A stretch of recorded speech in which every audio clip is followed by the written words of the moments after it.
You know, I tend to travel quite a bit. Sometimes it's short periods of time, sometimes it's for a long period of time. But every single one of these trips have something in common. The painful process of knowing what to pack and how to pack. So let's talk about all the different things that I learned along the way and all the changes I made to my tech bag to fix it. I'm going to be getting into a lot of detail here, especially around the bag portion of this video. So just a fair warning, I travel a lot, mostly by plane. So most of these tips, lessons learned, and tech will be focused on that particular use case because that's what I'm most familiar with. So just keep that in mind. I made a similar video about a year ago, but this video is more so like a revamped version of that. So if you didn't see that video, well, you're not missing anything much, and this is the definite version of it. Let's start by talking about the most important part, the thing that holds all of your stuff.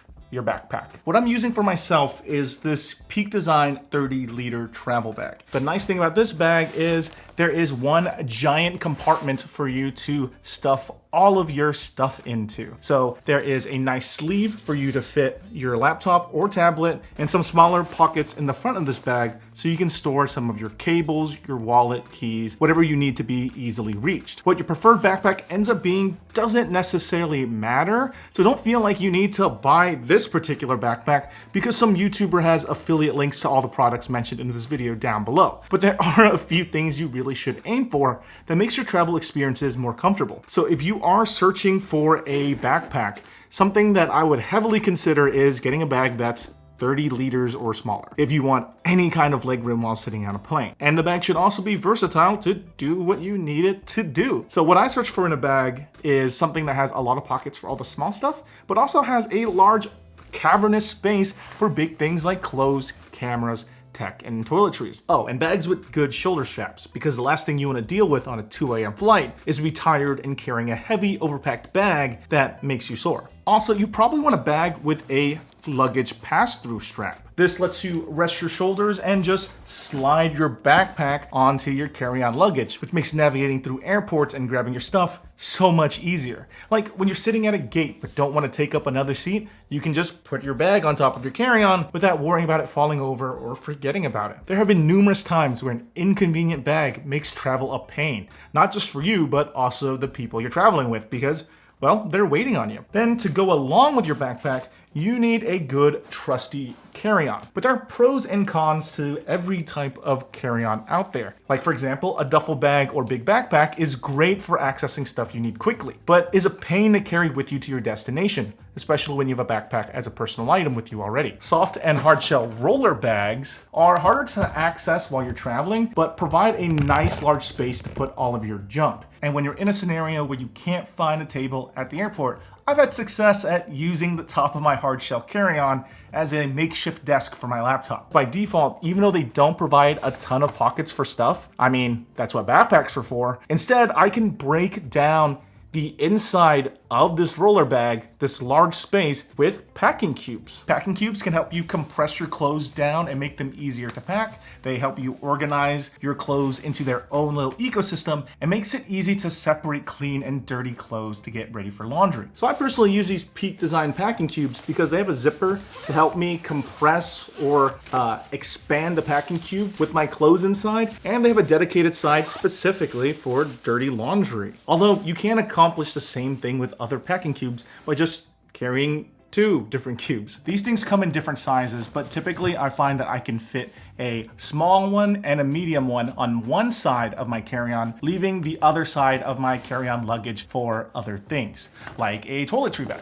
We all agreed earlier that packing just frickin' sucks, right? But you can cut down how much you have to pack or lower the chance of forgetting something important at home by having a second copy of all of your travel essentials already packed in your bag at all times. So in my toiletry bag here, I keep a cheaper or more travel-friendly version of what I already use at home, like a cheaper electric toothbrush, toothpaste, a razor, some band-aids, and hair care products. They all go inside this pouch, and I almost never need to remember to pack them because they're all in a single spot that's permanently there. I like using this Peak Design small wash pouch because it's compact, and it also has this nice little hook in the back so you can put them on top of hooks in bathrooms. They also do sell a larger version of this, but honestly, you don't want bigger bags to hold your stuff because if you're not going to fully fill it out, it's going to take up extra space in your luggage because of their bulkier size. So just be sure to carry enough to justify having that larger bag if you go that route. Also, I noticed that I spoke about Peak Design a lot so far. This video isn't sponsored by them in any way. I just enjoy using their stuff and have been paying and using their stuff for years. And now I'm in a rabbit hole of just owning way too much of their stuff. Please help me. But I get that these can get costly and might not fit some people's budgets. And that's perfectly okay. Because you can make use of things that you have around the house to simulate a packing cube or a wash pouch, like using plastic bags to hold clothes and Ziploc bags to carry toiletries. There's nothing wrong with this, and it puts these items to good use. And for whatever reason, if I decide to pack an extra pair of shoes with me, it's going in some plastic grocery bags because I don't want to get all my other stuff dirty sitting next to them in a suitcase. I also suggest getting different colors for all of your different packing accessories so that you can mentally label what's in what instead of ripping it all apart, searching for that one t-shirt that you just gotta wear on this particular day. And plastic bags help there too, because you can get different labeled plastic bags from your favorite grocery store chains, whatever. I find the best way to use packing cubes in a suitcase is to actually line the side with the handle with your underwear and then put the packing cubes on top. This maximizes the space in the suitcase while allowing you easy access to it without ruining the flow of everything. And if I absolutely needed more room in my suitcase for maybe souvenirs or something that I bought on a trip, then I can take these packing cubes individually or the toiletry bag and shove it in my backpack. And now it's way more organized and easy to reach than just dumping all the contents of these pouches directly into the bag, creating a cluttered mess and risking the chance that something just might fall out while I'm not careful. During your travels, you might have this lingering feeling, this thought, this paranoid thought of, did I forget to lock the front door of the house? And that thought just sits there on your mind constantly, potentially ruining your vacation or business trip. Well, there's an easy way to check up on that, and it's with a smart lock, like today's sponsor, the Anona Holo Smart Lock. This is a modern looking smart lock that comes in 2 different colors and uses your existing deadbolt. So installation is super quick and easy. It literally only took me a few minutes and you can still use your existing key. What I appreciate about this smart lock is that it uses standard AA batteries for 4 to 6 months of battery life and up to 8 months on low power mode. Some other smart locks use these weird niche batteries that don't really go with other devices. The Anona Holo Smart Lock also has Matter support, which means it would go well in a smart home, especially with Alexa and Apple Home. So you can lock and unlock your lock from those platforms and check on its status while you're away. The Anona Holo Smart Lock also comes with this nice little keypad, which enables you to create passwords to control the lock and set individual passwords to identify just who's using your door. So you can set a password for yourself, for your spouse, family, and pet sitters. There's door status detection to even tell you someone forgot to close the door again. And if that someone always forgets to close the door, there's an auto lock function that will lock the door when it's in its closed position. So if you're looking for an easy to install Matter-enabled smart door lock, check out the Anona Security Holo Smart Lock down in the video description below for 30% off. Anyway, back to our travel gear. Okay, now we can talk about tech. Let's talk about tech accessories. I treat this the same as I do the toiletry kit. This is a bag with all of my tech essentials all in a single place so that I can just keep it in my backpack and access it whenever I need it without it rolling around in my bag. But because you're traveling, you won't always 100% know what to expect at the place that you're staying. So you want to be ready and probably want things that are compact, portable, and versatile enough for whatever gets thrown at you. So here's my particular loadout. This is a GAN charging brick from Anker. GAN chargers are typically smaller than regular chargers for the same amount of power, so much more ideal for travel. This one has 3 different ports that you can share up to a total of 100 watts, which is just enough for a laptop, a tablet, and a phone. I combined that with this Anker 3-in-1 charger that can charge my iPhone via MagSafe, Apple Watch, and AirPods all at once, and it folds flat easily for storage in my bag. So when I'm at the hotel or whatever other lodging accommodations, I can just whip out this charger, plug in my GAN charger, and charge my devices, and still have 2 ports left over for whatever else that I decided to bring with me. It's a super convenient combination. When I'm taking trips for work, this is also what I use to charge my laptop. When it comes to charging cables, I tend to bring a powerful and long USB Type-C cable in case I have a laptop with me that needs charging or need longer reach. Then I bring 2 short USB-C cables, a USB-C to Lightning cable, and USB-C to USB-A cable. And cables are an easy solution because they don't take up that much space.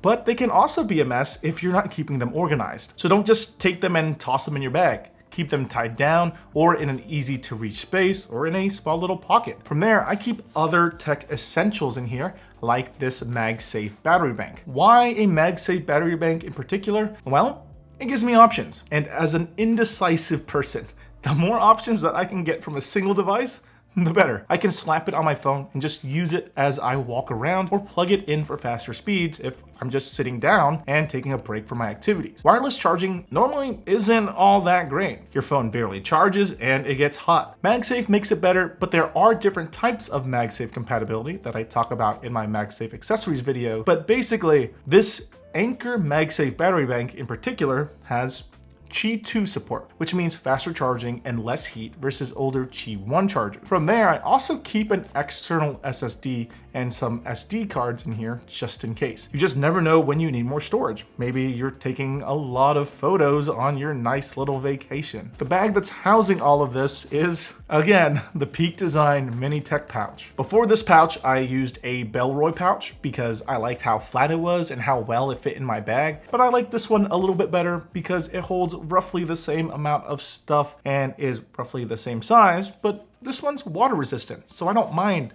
the chubby pencil look it's got going on. Okay, so that's the first item that I keep inside my backpack, this nice little tech pouch with all my tech goodies. And this is separate from what I use at home, because the last thing you want to do is gather up all of your cables you use at home, which might sit behind heavy furniture, and then stuff them into your bag and then get home in a week or two and have to put it all back to their locations. The last thing I want to do when I get home is worry about my charging cables and having to rip apart my suitcase and take everything out. I'd rather just get home and relax and forget about that suitcase for about a week before I take it all apart. So my suggestion is just have an extra pair of cables and charging bricks in this little tech pouch that you just keep in your travel bag. That way you can make it your emergency tech first aid kit, and now you have something that you can just grab whenever you need it without the hassle of ripping things out. Like, I even keep a small tech kit like this in my car. Now onto actual tech that's in my bag. When I'm on a trip, I believe in minimizing how much I carry, because the more I carry, the heavier the bag, the less space I have to store things that I've purchased, and the more crap TSA tells me to take out during security checks. Not fun. So here's what I usually bring with me. My 12.9-inch iPad Pro with Magic Keyboard. Listen, if you're on a personal trip or for fun and not for work, all you really need is a tablet. The most you'll probably do is answer some emails, write some things, and print documents or something. And for that, a tablet with a keyboard is perfect and probably lighter than a laptop anyway.